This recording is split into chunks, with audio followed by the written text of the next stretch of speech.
देखो ये जो क्वेश्चंस है ना 2017 में ऐसा एक क्वेश्चन आया था, बहुत अच्छी तरह से सुनना। ये पहला जो क्वेश्चन है वो है why the prepaid expense is not considered as quick asset. तो क्विक एसेट क्या होता है? जब हम लोग क्विक रेशियो निकालने जाते थे, जब हम लोग क्विक रेशियो ये निकालने जाते थे उस समय हम लोग का मेथड क्या था? Quick asset divided by quick liabilities, जो अभी के लिए है करंट लायबिलिटीज।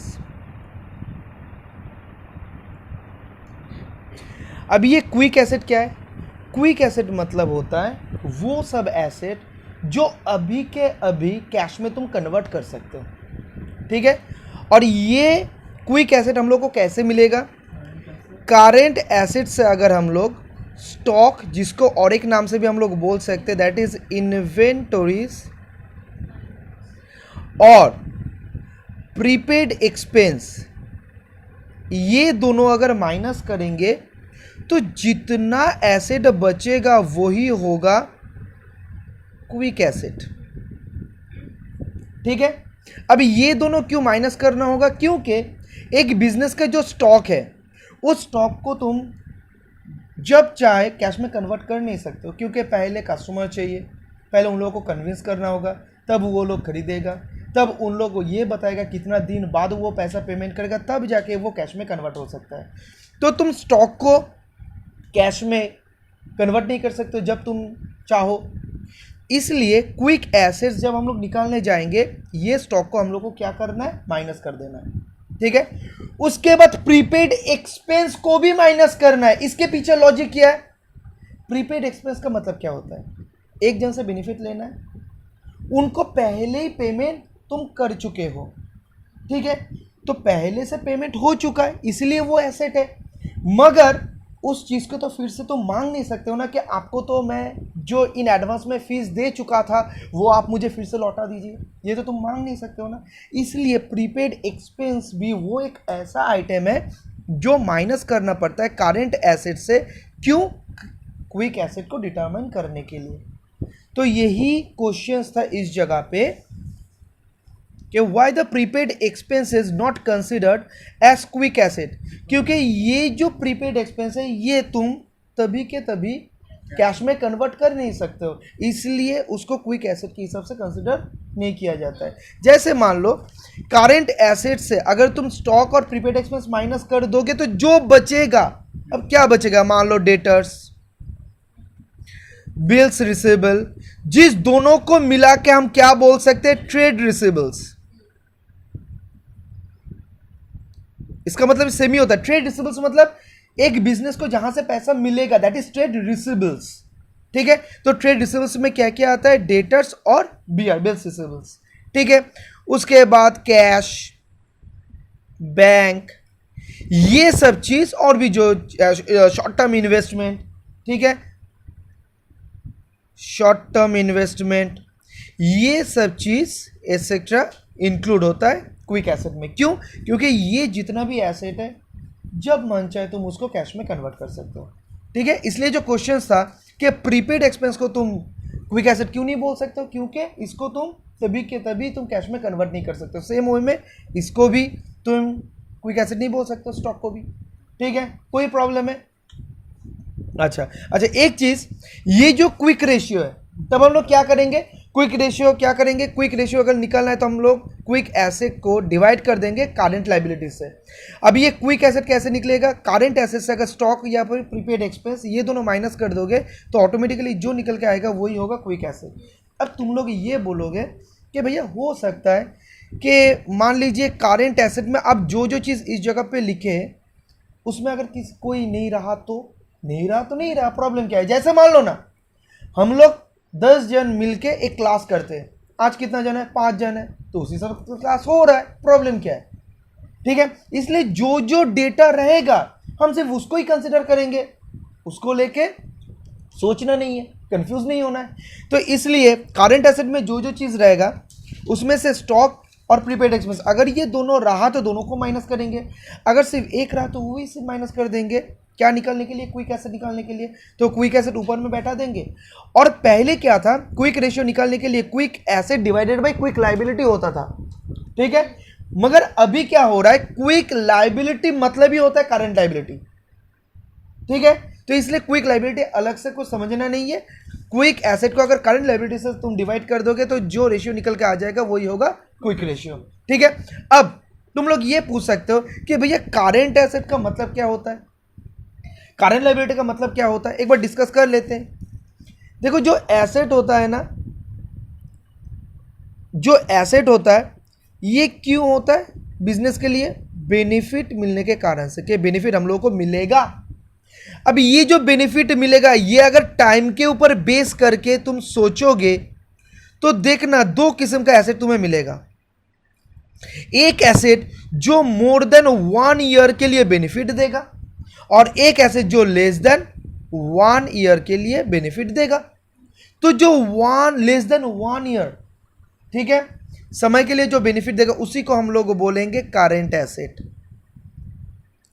और जो 1 साल से ज्यादा समय के लिए बेनिफिट देगा उसी को हम लोग क्या बोलेंगे? लॉन्ग टर्म एसेट, या तो फिर नॉन करेंट एसेट, या तो फिर फिक्स्ड एसेट। इसमें क्या आ जाएगा? Land and building, plant and machinery, ये सब कुछ आ जाएगा, ठीक है। उसी हिसाब से जब तुम लाइबिलिटीज को क्लासिफाई करोगे, क्योंकि लाइबिलिटीज मतलब क्या है? बिजनेस को पे करना है। और जब इसको क्लासिफाई करोगे सेम वे में on the basis of time, समय के ऊपर बेस करके, तो देखना कुछ लाइबिलिटी पे करने के लिए तुम्हें 1 साल से ज्यादा समय रहेगा तुम्हारे हाथ में, और कुछ लाइबिलिटी तुम्हें 1 साल के अंदर में पे ऑफ कर देना है। तो जो 1 साल के अंदर पे ऑफ कर देना है उसी को हम लोग क्या बोलेंगे? Current liabilities. और जो 1 साल के ज़्यादा समय तुम्हारे पास रहेगा उस लाइबिलिटी को पे ऑफ करने के लिए, तो उसको हम क्या बोलेंगे? Non current liability. अगर एक चीज़ हुआ करंट लाइबिलिटी, करंट मतलब 1 साल के अंदर में उसको पे ऑफ करना है, तो जो लाइबिलिटी पे ऑफ करने के लिए 1 साल के ज़्यादा समय हम लोग के पास रहेगा तो वो करंट नहीं है, दैट मीन्स नॉन करंट है, तो उसको हम क्या बोलेंगे? नॉन करंट लाइबिलिटीज, ठीक है। जैसे एग्जांपल मान लो डिवेंचर्स, लोन फ्रॉम बैंक। अब ये जो तुम बैंक से पैसा उठा के लाए हो ये कितना दिन के लिए? 5 साल, 3 साल, 4 साल, ठीक है, कोई प्रॉब्लम है? अच्छा, तो फिर से इस जगह पे आ जाते हैं। तो quick asset divided by current liabilities. तो करंट लायबिलिटीज पता चल चुका है क्या क्या आएगा। करंट लायबिलिटीज के अंदर हमें सन्डी क्रेडिटर आएगा, बिल्स पेबल आएगा, और वही दोनों मिला के क्या होगा? Trade payables. Very good, trade payables होगा। उसके अंदर में आउटस्टैंडिंग कोई अगर एक्सपेंसेस होगा तो वो सिर्फ आ जाएगा। तो ये अगर तुम पुट कर दोगे तो ऑटोमेटिकली ये जो क्विक रेशियो है, क्विक रेशियो इजीली वो कंप्यूट हो जाएगा। और जितना भी डेटा चाहिए ये सब चीज़ को कैलकुलेट करने के लिए, सब डेटा डायरेक्टली हो या तो फिर इनडायरेक्टली सम्स में रहेगा ही, ठीक है। हम लोग को क्या करना है? दिमाग को ठंडा रख के वो सब डेटा को कैलकुलेट करके या तो फिर आइडेंटिफाई करके निकाल के इस जगह पे पुट करना है, तो ऑटोमेटिकली सम्स हो जाएगा, ठीक है। नेक्स्ट क्वेश्चन क्या था? From the following calculate inventory turnover ratio. अब उस बहुत कुछ है। ओपनिंग इन्वेंटरी है, इन्वेंटरी मतलब क्या होता है? स्टॉक बिजनेस का।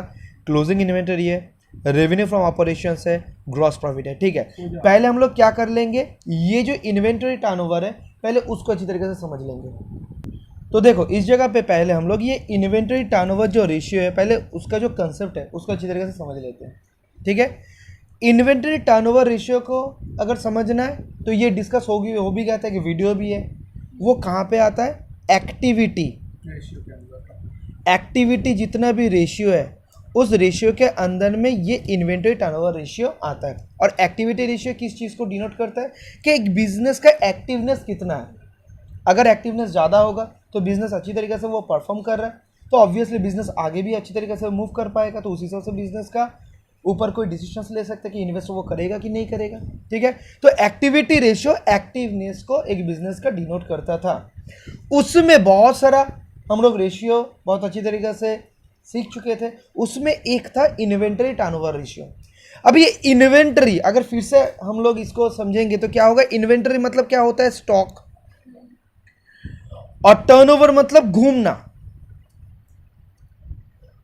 ठीक है, मतलब पहले रॉ मटेरियल्स खरीद चुके हो, उसको प्रोडक्शंस में लगा रहे हो, फिनिश गुड्स निकल के आ रहा है, बेच रहे हो, फिर से पैसा से रॉ मटेरियल्स खरीद रहे हो, फिर से प्रोडक्शंस कर रहे हो, बेच रहे हो, पैसा आ रहा है। तो ये कितना बार हो रहा है टर्नओवर, मतलब कितना बार ये घूम रहा है, जितना बार ये घूमेगा बिजनेस का एक्टिवनेस उतना ही अच्छा होगा।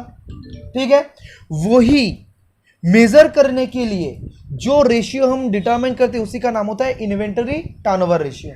ठीक है, अब जब इन्वेंटरी टर्नओवर रेशियो हम लोग निकालने जाएंगे, हम लोग क्या करेंगे, इसका एक मेथड्स क्या है, इन्वेंटरी टर्नओवर रेशियो का मेथड्स है कॉस्ट ऑफ गुड्स सोल्ड, जिसको हम क्या बोलते हैं COGS, divided by average inventory. ठीक है, अगर एवरेज इन्वेंटरी नहीं रहा तो हो सकता है सिर्फ क्लोजिंग इन्वेंटरी रहेगा, अगर रहा ओपनिंग और क्लोजिंग तो एवरेज लेना ही होगा, क्योंकि इसके लॉजिक में हम लोगों को पता है कि अगर एक साल का ओपनिंग है क्लोजिंग है तो इसको लेंगे या तो फिर इसको लेंगे, इससे बेस्ट क्या होगा, एवरेज वाला ले लो। इसलिए हम लोग एवरेज इन्वेंटरी को कंसीडर करते हैं। ठीक है, कोई प्रॉब्लम है? तो अब क्या करना है, हम लोगों को पहले ये जो फिगर है कॉस्ट ऑफ गुड्स सोल्ड, ये पहले डिटरमाइन करना है। जो लास्ट वीडियो में एक्टिविटी रेशियो के ऊपर जो वीडियो था उसमें हम लोग अच्छी तरीके से डिस्कस कर चुके थे कि कॉक्स अगर हम लोग को निकालना है तो हम लोग दो तरीका से कर सकते हैं, क्योंकि कॉक्स कहां से आएगा, ट्रेडिंग अकाउंट से। ट्रेडिंग अकाउंट से ये हम लोग डिटरमाइन करते हैं। तो क्या आता है, 2 ओपनिंग स्टॉक, 10 2 परचेस, मान लो 100, 2 वेजेस, मान लो 20, 2 जीपी, मान लो इस जगह पे 30, और इस जगह पे मान लो buy sell 200, buy closing stock इस जगह पे मान लो 30, नहीं 30, ये हम लोग को बैलेंसिंग में डिटरमाइन करना होगा।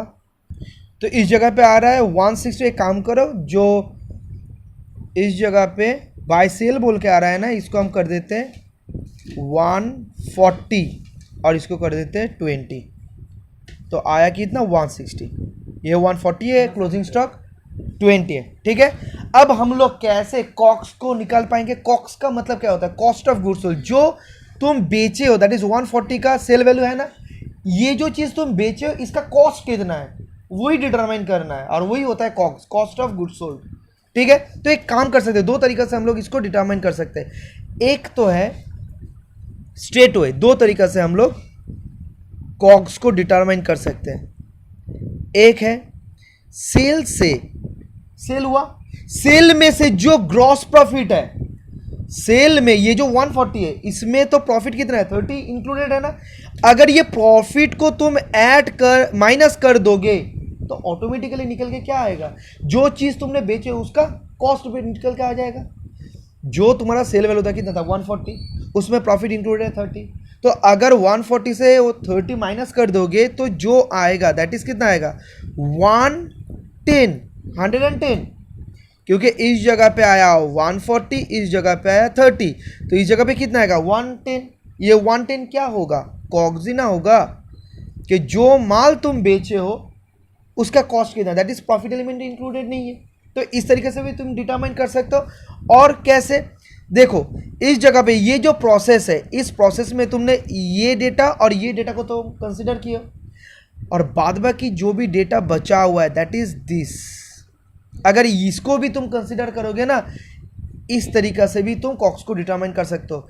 ऐसे करके देखो 10 प्लस 100 प्लस 20 माइनस 20 करके देखो कितना आता है 120, 130 माइनस 20, 110 आया ना। ये तो इस तरीका से भी, दो तरीका से हम लोग ये कॉक्स को डिटरमाइन कर सकते हैं।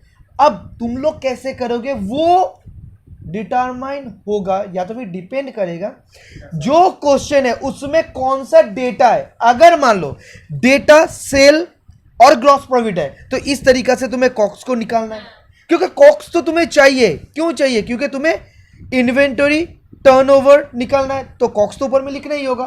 तो ये डेटा अगर निकालना है तो तुम्हें या तो फिर इस तरीका से कॉक्स को निकालना है, या तो फिर इस तरीका से निकालना है। अब कैसे निकालोगे वो डिपेंड करेगा क्वेश्चन में कैसा डेटा है। अगर सेल जीपी है तो इस तरीके से तुम कॉक्स को निकाल पाओगे, अगर इसके बदले में ये सारा कुछ इस जगह पे है तो इस तरीके से कॉक्स को निकाल लोगे। ठीक है, कोई प्रॉब्लम है? अच्छा, तो हम लोग कॉक्स का अच्छी तरीके से कंसेप्ट समझ चुके हैं और इन्वेंटरी टर्नओवर रेशियो क्या होता है वो भी अच्छी तरीके से हम लोग समझ चुके हैं। अब सम्स को कर लेते हैं। चलो, ये जो सम्स है बी वाला वो कर लेते हैं। तो इस जगह पे हम लोग को क्या निकालना है? Inventory turnover ratio. तो पहले हम लोग क्या करेंगे ना, जो रेशियो है पहले उसको लिख लेंगे। वो क्या होगा? Cost of goods sold. ठीक है, और इस जगह पे एवरेज इन्वेंटरी। ठीक है, अब हम लोग क्या करेंगे, पहले ये कॉग्स को निकाल लेंगे। कॉग्स क्या है? तो इस जगह पे देखो क्या है? Revenue from operation. जो रेवेन्यू फ्रॉम ऑपरेशन है इसका मतलब ही तो होता है सेल। ठीक है, तो ये रेवेन्यू फ्रॉम ऑपरेशन से जब हम लोग जीपी, तो जीपी को माइनस कर देंगे तो ऑटोमेटिकली क्या निकल के आ जाएगा? कॉग्स। ठीक है, अब देखो ये रेवेन्यू फ्रॉम ऑपरेशंस क्वेश्चन में गिवन है, ये वाला देखो क्वेश्चन में क्लियर कट दे के रखा हुआ है। रेवेन्यू फ्रॉम ऑपरेशन कितना है? 6 लाख। तो हम लोग क्या कर देंगे, इस जगह पे 6 लाख लिख देंगे। अब हम लोग को क्या माइनस करना है? जीपी, ग्रॉस प्रॉफिट माइनस करना है। मगर इस जगह पे थोड़ा देखो, जीपी को थोड़ा घुमा के दिया है। ग्रॉस प्रॉफिट कितना है? 25% on cost of revenue from operations. अगर जीपी का स्ट्रेट वे अमाउंट दे देता तो हम लोग क्या करते, जो 6 लाख है उसमें से माइनस कर देते।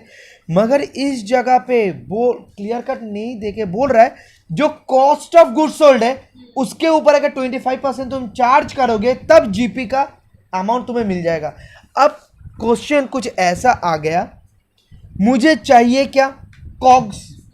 अब बोल रहा है कि अगर आपको जीपी चाहिए, ग्रॉस प्रॉफिट अगर चाहिए, तो जीपी अगर निकालना है तो क्या करना होगा? 25%। बहुत अच्छी तरीके से समझना है, 25% किसके ऊपर चार्ज करना है? कॉग्स के ऊपर ही चार्ज करना है। चीज को पहले समझो, हम लोग को कॉग्स निकालना है, इसलिए हम लोग को क्या करना है? आरएफओ से, रेवेन्यू फ्रॉम ऑपरेशन से हम लोग को क्या करना है? जीपी को माइनस करना है।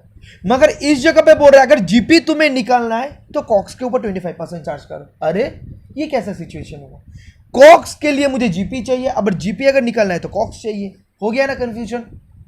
अब इस सिचुएशंस को अगर डील करना है तो समझना एक चीज को कि अगर कोई भी परसेंटेज बोल दे कि इस फिगर के ऊपर चार्ज करना है, मान लो कोई एक परसेंटेज, जैसे इस जगह पे परसेंटेज कौन सा है? GB percentage. इसके ऊपर चार्ज करके जीपी का अमाउंट तुम्हें डिटरमाइन करना है। ठीक है, अगर ये जिसके ऊपर चार्ज करने के लिए बोल रहा है, अगर ये वाला फिगर नॉट गिवन है, अगर नहीं देके रखा है, तो इसको हर समय हम लोग कितना कंसिडर कर लेंगे? 100 कंसिडर कर लेंगे। ठीक है, कोई प्रॉब्लम है? ये चीज को समझना। अगर मान लो कोई एक परसेंटेज देके रखा है जो एक पर्टिकुलर अमाउंट के ऊपर चार्ज करके उसका अमाउंट डिटरमाइन करना है, तो जिसके ऊपर चार्ज करना है अगर वो अमाउंट नॉट गिवन हुआ तो उसको क्या करना है? 100 हम लोग को कंसिडर करना है। ठीक है, और एक चीज तो बहुत इजीली हम लोग जानते ही है कि एक इक्वेशन जो हम लोग बनाते हैं कि कॉस्ट मतलब COGS plus profit is equals to sale. ये तो हम लोग जानते ही है कि अगर कॉस्ट के साथ तुम अगर प्रॉफिट को ऐड कर दोगे तो सेल आएगा। और इस जगह पे सेल का और एक नाम भी लिख देते हैं, रेवेन्यू फ्रॉम ऑपरेशन, क्योंकि कॉस्ट की जगह पे हम लोग क्या लिखे थे? कॉग्स। ठीक है, अब बोल रहा है प्रॉफिट 25% किसके ऊपर चार्ज करना है? कॉक्स के ऊपर चार्ज करना है। ठीक है, मगर कॉक्स का फिगर गिवन है नहीं है, इसलिए हम लोग क्या करेंगे? कॉक्स को कंसीडर कर लेंगे 100। अगर कॉक्स हुआ 100 तो अब एक काम करो ना, 100 के ऊपर 25% चार्ज कर दो प्रॉफिट का, तो कितना आएगा? 25 आएगा। तो ये दोनों मिला के तब सेल कितना आएगा? 125 होगा। ठीक है, अब इस जगह पे देखो जो रेवेन्यू फ्रॉम ऑपरेशन है इसका जो अमाउंट है वो गिवन है 6 लाख। अब देखो आ गया तुम्हारा एक यूनिटरी मेथड कि 125 पोर्शन मतलब क्या? 6 लाख। तो 1 का मतलब कितना होगा, 100 का मतलब कितना है, तो आ जाएगा ना। 25 का मतलब कितना होगा, तो आ जाएगा ना। ग्रॉस प्रॉफिट का अमाउंट कितना होगा। और एक बार रिपीट करते हैं। मान लो अगर कोई एक डेटा का फिगर तुम्हें डिटरमाइन करना है और उसके लिए एक परसेंटेज गिवन है। अब ऑब्वियसली किसी एक अमाउंट के ऊपर चार्ज करके वो अमाउंट को डिटरमाइन करना है, जिसके ऊपर चार्ज करना है वो अमाउंट गिवन नहीं है। तो हम लोग क्या करेंगे, उसको 100 कंसिडर कर लेंगे। और हम लोग को पता है कि ये सिस्टम से सब कुछ होता है कि कॉस्ट के साथ प्रॉफिट ऐड करो तो सेल प्राइस आ जाएगा। कॉस्ट इस जगह पे क्या है, कॉग्स, और सेल मतलब है आरएफओ, ठीक है, रेवेन्यू फ्रॉम ऑपरेशन। अब हम लोग क्या करेंगे, ये प्रॉफिट का जो 25% है किसके ऊपर चार्ज करने के लिए बोल के रखा है, कॉक्स के ऊपर। तो कॉक्स का अमाउंट तो गिवन नहीं है, तो इस जगह पे जो हम लोग समझे थे वही कंसेप्ट को इस जगह पे अप्लाई करेंगे। तो कॉक्स को कितना कंसिडर कर लेंगे, 100।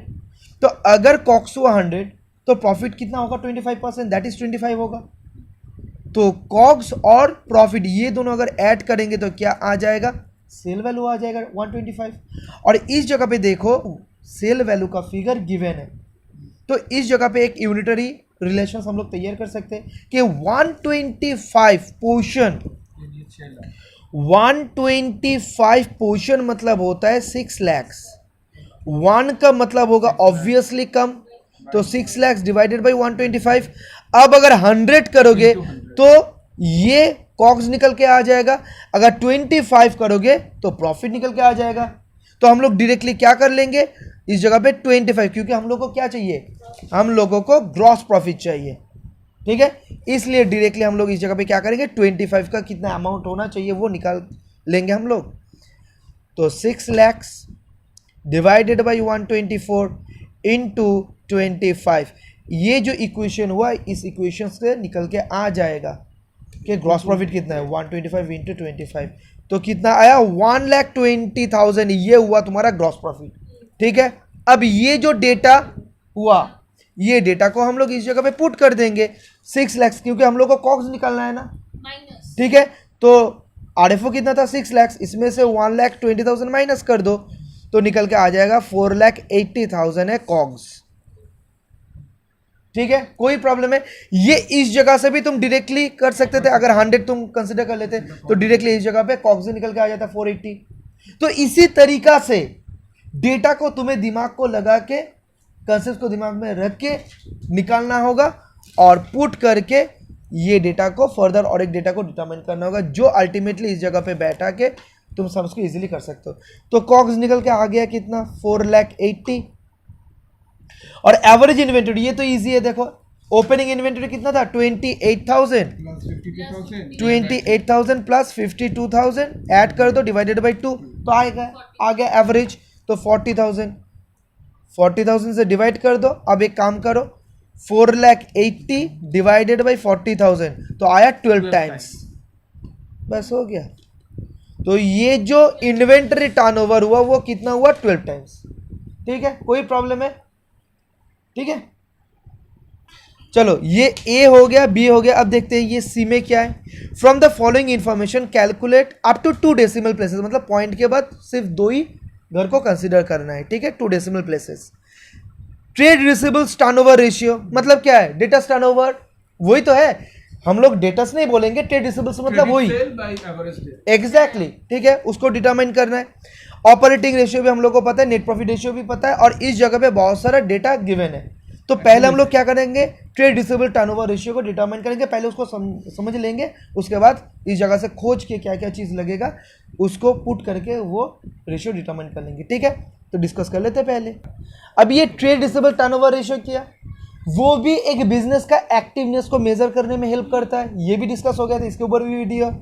तो इसका जो मेथड है, पहले हम लोग क्या करेंगे, ये टेक्निक को याद रखना, पहले मेथड्स को लिख लेना है, तब जाके तुम सोच सकते हो कि क्या हम लोग को चाहिए क्या हम लोग को नहीं चाहिए, ठीक है। तो इस जगह पे क्या लिखना है, ऊपर में आएगा क्रेडिट सेल।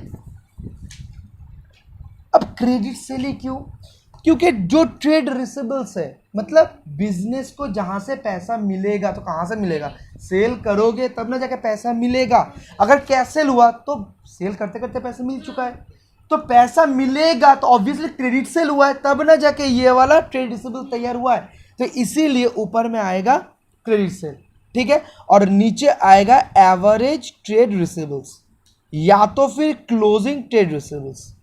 और ये जो ट्रेड रिसीवेबल्स है इसके अंदर में क्या क्या चीज आता है, डेटर्स और बीआर बिल्स रिसीवेबल्स। अब मान लो कोई सम्स में ये दोनों में से सिर्फ एक ही गिवन है, सिर्फ उसको ही कंसिडर कर लेना, और क्या, कंफ्यूज मत होना।